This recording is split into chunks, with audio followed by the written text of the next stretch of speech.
حضرت حلیمہ سعدیہ رضی اللہ عنہا کی سعادت۔ مواہب لدنیہ میں ہے کہ ابن اسحاق بن راہویہ ابو یعلی طبرانی بیہقی اور ابو نعیم سعدیہ سے نقل کرتے ہیں، وہ فرماتی ہیں کہ میں قبلہ بنی سعد بن بکر کے ساتھ دودھ پلانے کے لیے کسی بچے کو لینے مکہ مکرمہ آئی۔ یہ زمانہ شدید کخت سالی کا تھا، آسمان سے زمین پر پانی کا ایک قطرہ تک نہ برسا تھا۔ ہماری ایک مادہ گدھی تھی جو لاغر و کمزوری کی وجہ سے چل نہیں سکتی تھی، ایک اونٹنی تھی جو دودھ کا ایک بوند نہ دیتی تھی۔ میرے ساتھ میرا شیرخوار بچہ عبداللہ اور میرے شوہر حارث بن عبدالعزیز تھے۔ ہماری تنگی کا یہ عالم تھا کہ رات نہ چین سے گزرتی تھی اور نہ دن آرام سے۔ حضرت حلیمہ سعدیہ کی چھاتیوں میں دودھ ناکافی تھا، اس لیے بچہ بے چین رہتا تھا۔ اس کے رونے کے سبب میاں بیوی رات کو آرام نہ کر سکتے تھے۔ جب ہمارے قبلہ کی عورتیں مکہ مکرمہ میں پہنچی تو انہوں نے دودھ پلانے کے لیے تمام بچوں کو لے لیا بجز حضور صلی اللہ علیہ وآلہ وسلم کے، کیونکہ جب وہ یہ سنتی تھیں کہ وہ یتیم ہیں تو ان کے یہاں جاتی ہی نہ تھیں۔ کوئی عورت ایسی نہ رہی جس نے کوئی بچہ نہ لے لیا ہو، صرف میں ہی باقی تھی اور حضور صلی اللہ علیہ وآلہ وسلم کے سوا کسی کو نہ پاتی تھی۔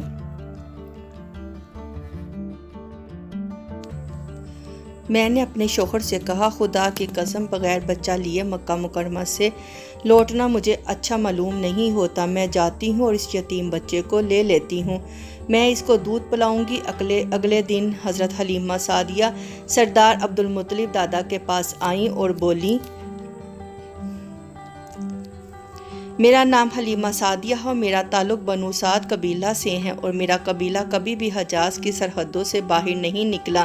ہمارے قبیلے کی زبانوں پر کبھی گونگوں کا اثر نہیں ہوا اور نہ ہی ہمارے علاقے کی ہواؤں پر شہر کی گندگی اور غلاظت کا اثر ہے، اور ہم یہ بہت ہی زیادہ بہتر جانتی ہیں کہ روتے ہوئے بچوں کو کیسے ہنسایا جاتا ہے اور کمزور جسم والے بچوں کو کن ترکیبوں سے توازن اور مضبوط بنایا جا سکتا ہے۔ حضرت حلیمہ سعدیہ علیہ یہ سب کچھ خالص کاروباری اندازہ میں کہا تھا۔ سردار عبدالمطلب نے اپنے پوتے کی آیا حضرت ختیجہ سعدیہ کو بہت کچھ دیا، پھر ان کے چچا حضرت حارث نے بھی حضرت ختیجہ علی الجون کو اپنی طرف سے درہم دیے۔ حضرت حلیمہ سعدیہ علی آشنا بیان کرتی ہیں کہ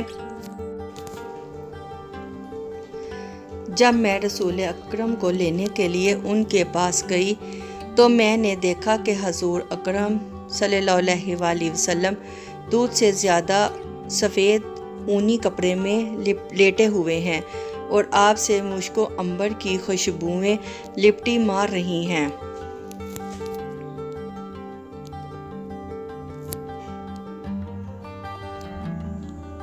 آپ صلی اللہ علیہ وآلہ وسلم کے نیچے سبز حریر بچھا ہوا ہے اور آپ خراٹے لیتے ہوئے اپنی قضاء گدی پر مخوخواب ہیں۔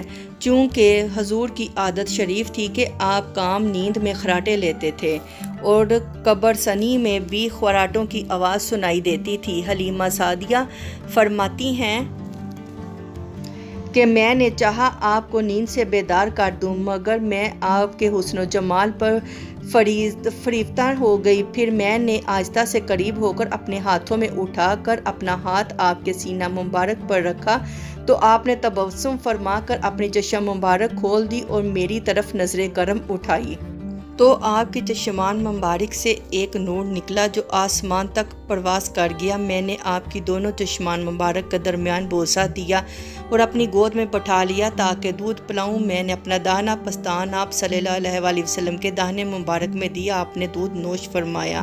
پھر میں نے چاہا کہ اپنا بایاں پستان دہن مبارک میں دوں تو آپ نے نہ لیا اور نہ پیا۔ حضرت ابن عباس میں فرماتے ہیں کہ حق تعالیٰ نے آپ کو ابتدائی حالت میں ہی عدالت و انصاف رکھنے کا الہام فرما دیا تھا۔ آپ صلی اللہ علیہ وآلہ وسلم جانتے تھے کہ ایک ہی پستان کا دودھ آپ صلی اللہ علیہ وآلہ وسلم کا ہے، کیونکہ حلیمہ سعدیہ رضی اللہ عنہا کا ایک اپنا لڑکا بھی ہے۔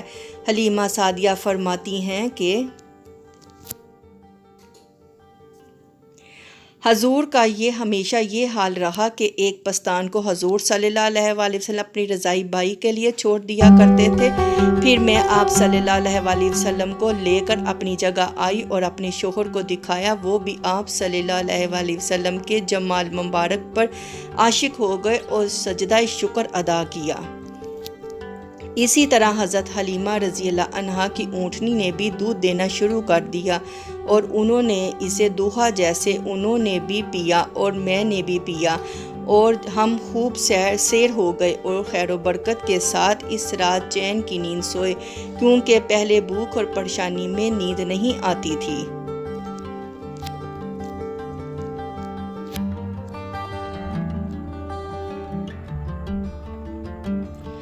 میرے شوہر نے کہا، اے حلیمہ، بشارت و خوشی ہو کہ تم نے ذات مبارک کو لے لیا، تم نہیں دیکھتی کہ ہمیں کتنی خیر و برکت حاصل ہوئی ہے، یہ سب اسی ذات مبارک کے طفیل ہیں، اور میں امید رکھتا ہوں کہ ہمیشہ اور زیادہ خیر و برکت رہے گی۔